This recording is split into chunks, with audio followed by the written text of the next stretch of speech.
एक गर्भवती महिला अपनी जिंदगी की सबसे बड़ी जंग लड़ रही थी जब वो नौकरी की तलाश में एक इंटरव्यू के लिए पहुंची। लेकिन उसे क्या पता था कि सामने बैठा शख्स कोई और नहीं बल्कि उसका तलाकशुदा पति है। इस मुलाकात के बाद जो हुआ वो सुनकर के रोंगटे खड़े हो जाएंगे, इसलिए वीडियो को आखिर तक जरूर देखें। एक सुबह दिल्ली की एक कॉरपोरेट बिल्डिंग में आशा ने कांपते हाथों से अपना बायोडाटा पकड़ा। पेट में पल रहा बच्चा और दिल में एक अजीब सी बेचैनी थी। उसे नौकरी की सख्त जरूरत थी। उसके सामने बैठा इंटरव्यूअर सूट बूट में एक शख्स था जिसकी आंखें उसके बायोडेटा को स्कैन कर रही थी। उसने आशा की तरफ देखा। नाम? उसने पूछा। आशा। आशा सिंह, उसने धीरे से कहा। इतना सुनते ही उस शख्स के हाथ रुक गए। उसकी आंखें चौड़ी हो गईं। वो कागज को फिर से देखता है। वो नाम, वो आवाज, ये सब उसे किसी पुरानी याद की ओर खींच रहा था। आशा ने भी चौंक कर पूछा। उसकी आंखों में आंसू छलक आए। वो वही था, उसका पति, जिससे वो 2 साल पहले अलग हो गई थी। उनके बीच का तलाक एक कड़वी याद बन चुका था। उन दोनों के जीवन में एक ऐसी खाई बन गई थी जिसे भरना नामुमकिन लग रहा था। राहुल ने उस बायोडेटा को देखा। उस पर लिखा हुआ नाम आशा सिंह। उसके दिल पर जैसे किसी ने जोरदार चोट की हो।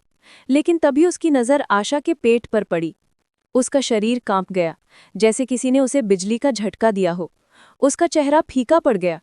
उसकी आंखों में हैरानी, दर्द और अविश्वास के भाव साफ दिख रहे थे। ये क्या है आशा? उसकी आवाज में एक अजीब सी खामोशी और दर्द था। ये हमारा बच्चा है राहुल। जिस दिन तुम मुझे छोड़कर गए थे, मुझे पता चला था। राहुल की दुनिया एक पल में थम गई। उसका सिर चकरा गया। वो तुरंत अपनी कुर्सी से उठा और कमरे में टहलने लगा। हर कदम के साथ उसके अंदर एक तूफान उठ रहा था। वो दर्द जो उसने 2 साल पहले दबा दिया था, आज फिर से सामने आ गया था। उसे लगा जैसे किसी ने उसका दिल चीर दिया हो। आशा ने अपने आंसू पोंछे।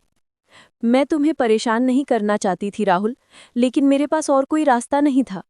मुझे इस बच्चे के लिए कुछ करना है। राहुल ने धीरे से अपना सिर हिलाया। और तुमने मुझसे छुपाया इतने समय तक? क्या तुम जानती हो मैंने क्या झेला है?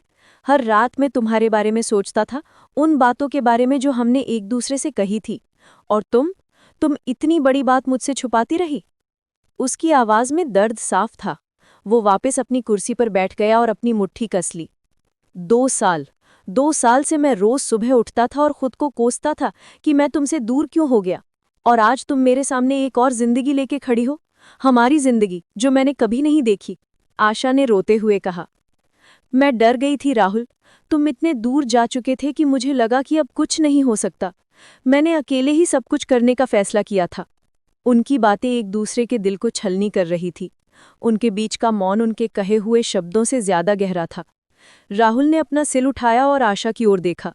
और अब तुम नौकरी मांगने आई हो? क्या तुम्हें लगता है कि मैं तुम्हें नौकरी दूंगा? क्या तुम्हें लगता है कि मैं तुम्हें इतनी आसानी से जाने दूंगा? आशा के दिल में उम्मीद जगी। तो क्या? राहुल ने अपनी आंखें बंद कर लीं। नहीं आशा, तुम्हें नौकरी नहीं मिलेगी, लेकिन तुम्हारा पति तुम्हें वापस ले जाएगा। आशा ने उसकी तरफ देखा। राहुल, तुम क्या कह रहे हो? जो मैं कह रहा हूं वो ही मेरा दिल कह रहा है। राहुल ने अपनी आंखों से आंसू पोंछे। ये हमारा बच्चा है आशा, और इस बच्चे को एक परिवार चाहिए, एक पूरा परिवार। मैं तुम्हें और इस बच्चे को अकेला नहीं छोड़ सकता। एक बार गलती कर चुका हूं, दोबारा नहीं करूंगा। आशा ने अपने आंसुओं को बहने दिया। वो उसकी तरफ बढ़ गई। राहुल। राहुल ने उसे गले लगा लिया। दोनों का मिलन एक दफा फिर हुआ था, लेकिन इस बार उनके बीच कोई कड़वाहट नहीं थी, बल्कि एक नया रिश्ता शुरू हो रहा था। ये एक दर्द भरा मिलन था, लेकिन एक नई शुरुआत की उम्मीद के साथ। उस दिन इंटरव्यू खत्म नहीं हुआ, बल्कि एक नए अध्याय की शुरुआत हुई। उस कमरे में सिर्फ एक नौकरी का आवेदन पत्र नहीं था, बल्कि 2 टूटे हुए दिलों को जोड़ने का एक मौका था। और उस बायोडेटा पर लिखी कहानी ने सिर्फ एक कर्मचारी नहीं, बल्कि एक परिवार को वापस लाने का काम किया। उनकी कहानी बस एक मोड़ पर आकर रुकी नहीं थी, बल्कि एक नए रास्ते पर चल पड़ी थी। दोस्तों, अगर इस कहानी ने आपके दिल को छुआ है तो लाइक और सब्सक्राइब करके हमारा हौसला बढ़ाएं। मिलते हैं अगली कहानी में, तब तक अपना ध्यान रखें। धन्यवाद।